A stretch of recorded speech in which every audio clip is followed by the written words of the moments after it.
இன்றே டவுன்லோட் செய்து உங்கள் ஃபேவரட் ஷோக்களை என்ஜாய் பண்ணுங்க.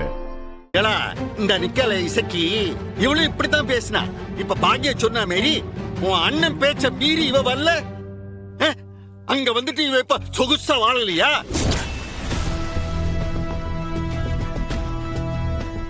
நல்ல ஏசி ரூமு, கரியும் சோறுமா தின்னு அங்க வாழ்க்கை அனுபவிச்சுட்டுல.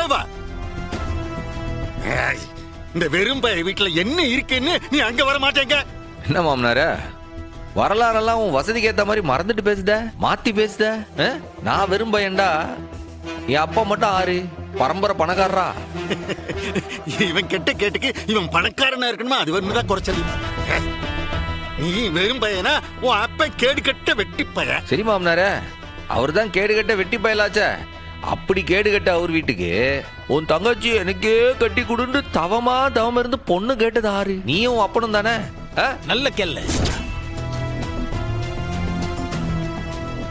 கட்டணா உங்க பொண்ணை தான் கட்டுவேன், கட்டண சேலியோட அனுப்பி வைங்க, உங்க பொண்ணை பத்திரமா பாத்துக்கிடுவேன் கலங்கனியாம அந்த டிராமா போட்டதுல நீ தானே? அன்னைக்கு வீட்டு வாசல்ல வந்து கெஞ்சினது நீ தானே? இதெல்லாம் பண்ணிட்டு நீயே இப்படி பேசலாமா மாமனார? அப்படி கேளுடா என் அண்ணன் மகனே. மாமனார, நான் வெறும் பயம்தான், ஆனா எனக்கு பேசவும் தெரியும், அருவாள் எடுத்து வீசவும் தெரியும். அவன் தாலி கட்டின விதத்துக்கு அன்னைக்கே 2 தலை வெட்டி உருண்டு இருக்கணும். தங்கச்சி வாழ்க்கை பாதிக்கப்படும் தான் வாயை மூடிட்டு இருக்கேன்.